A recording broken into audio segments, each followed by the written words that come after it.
Hello, family. Most welcome once more. In this episode, I want to talk to you about the aspect of psychological healing. You know, the problem with psychological wounds is that they don't really hurt. There is no physical pain as we would wish.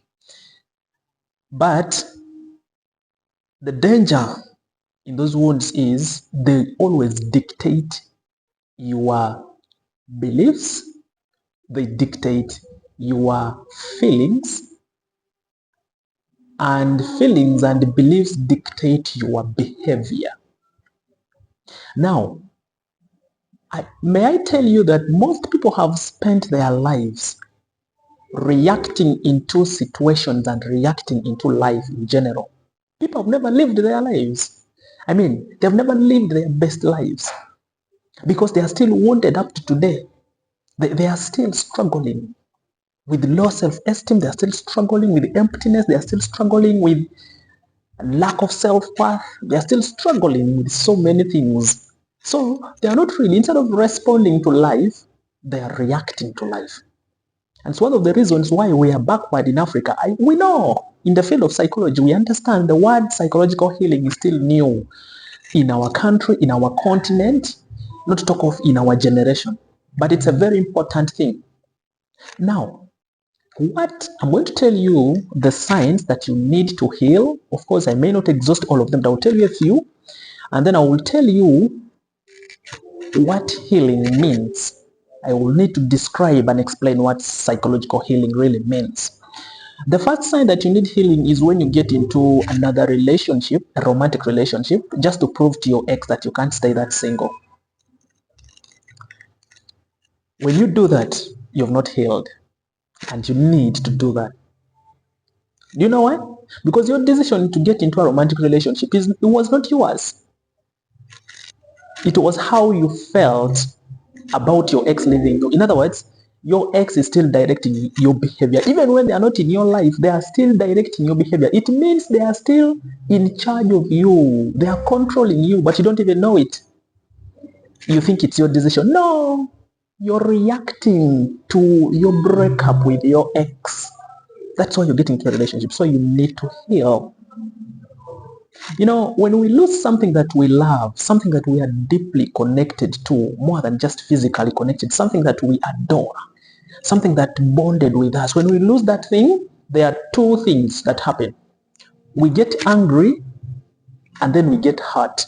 So we need to grieve. Grieving means coming to a level of acceptance that what has been happening has ended. I really need to accept that. It's something difficult to do. You always try, but no. So what do? We look for somebody to blame. He caused it. That is why you're trying to show him or her that you can't stay that single for long. So you have not come to accept yourself that what you had with your ex ended. You still want to prove that they were the ones who were wrong to leave you, which might not be necessarily true, but it's because you are wounded, you're hurt. So you need to heal. Say that you go into a relationship that you chose to go into. Otherwise, you're going to hurt innocent people and also continue hurting yourself. And that is how you will continue reacting to life for the rest of your life, especially in the arena of romantic relationships. The second sign that you need to heal is when you cannot talk about your past relationship, or when somebody mentions the person who broke your heart, so to speak, or when someone mentions your affair, you get angry and bitter, or you say, I don't want to talk about it. You've met such people, isn't it? They say, I don't want to talk about it. Don't remind me. I don't even want to hear his name. No, be rest assured you're going to keep hearing that name because their chances are high that he wasn't the only one using that name. Using that name. People have that name. So you'll always hear, are you going to get angry at every Michael, every Jacob, every Joseph around just because your ex is a Joseph? So that simply means you've not healed. In other words, you're still yearning. You're angry at the person who left you that you have not accepted to let them go.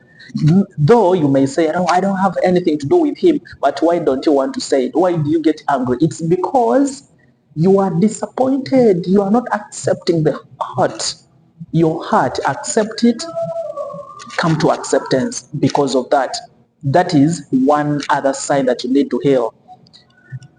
The third sign that you need to heal is when you want to, or you always keep accusing the new suitor that you have.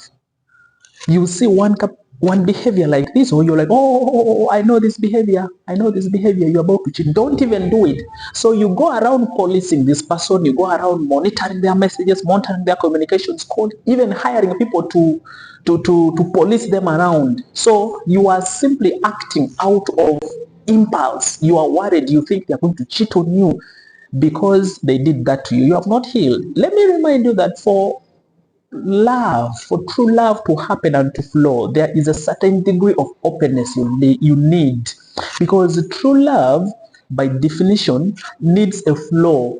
There is an aspect of giving and receiving that should freely happen between the two of you. Now, when you mistrust someone, it means you can't even receive the love they are giving you because you're busy questioning them. So you block that aspect of receiving from you, which means you're also not going to give to them.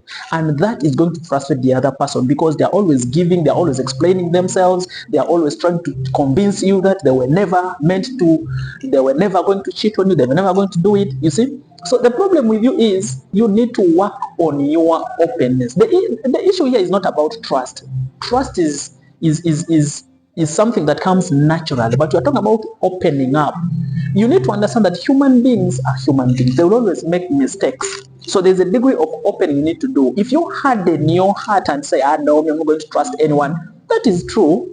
There is nowhere even in the Bible said trust. We are supposed to love human beings, not to trust them. But you see, we are supposed to open. At the same time, we are supposed to connect, which means for us to connect with others, we need to open. There's a degree of openness we need. So you can only be able to open up, to allow true love to happen, if and only if you go through psychological healing, which involves the aspect of acceptance. You understand that? I hope you're following. So if you are doing these things, it means you are still reacting to your past. You're still reacting to the future based on your past experience. You're not making any sober decision. You're not doing anything soberly. Though you want to pretend that you're strong, you're doing it, you will heal. But the truth is you're wounded, and those wounds. Now, let me tell you the upward spiral of staying wounded. Now, when you're wounded, you're going to become toxic. Toxic in a way that you're going to mistreat innocent people around you, including the suitors, including your friends, including now. If you even by chance, because some people even get married even after being wounded, they get married, they go ahead. So even when you get married, you're going to be a toxic spouse, a toxic parent, husband or wife, a toxic community member, a toxic family member. You're just toxic. In other words, you're going to spread toxicity. You're going to spread mistrust to your children. You're going to spread chaos. You're going to spread hatred. You're going to spread anger. You're always going to be bitter at anyone. Bitter, bitter, bitter, bitter. Do you really want to be? Remember, toxic parents were not born toxic parents. They became toxic before they became parents. So the parenthood just found them when they were already toxic. So we need to understand psychological healing is very important. Now, what do we mean by psychological healing? First, you don't need to forget for you to be able to heal, because that's another mistake people do. Oh, you need to forget that and move on. In fact, if somebody tells you to forget any experience, that person does not understand human behavior. Don't listen to them. Because we as human beings, our brains and our nervous system, for that matter, is designed always to remind us of those experiences. And every experience that happens, especially which involves the emotional part of ourselves, is registered in our nervous system, which means we will always remember. Healing means to rise to a level where those experiences no longer control your actions. It is your decision that makes you do something, not an experience, not a remembrance of somebody.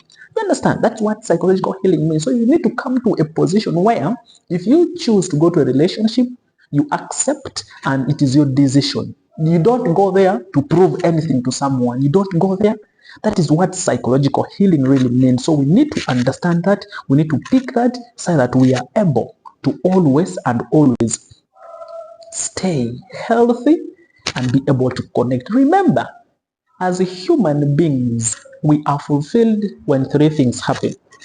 When we create something that is important for others to consume, when we connect with other human beings, and when we contribute. So even if you want to say, oh, me, I don't want to, I will say like this, no, you still want to connect to your child, you still want to connect to your friends, you still need to connect to your family, so you need to be psychologically healed and stable.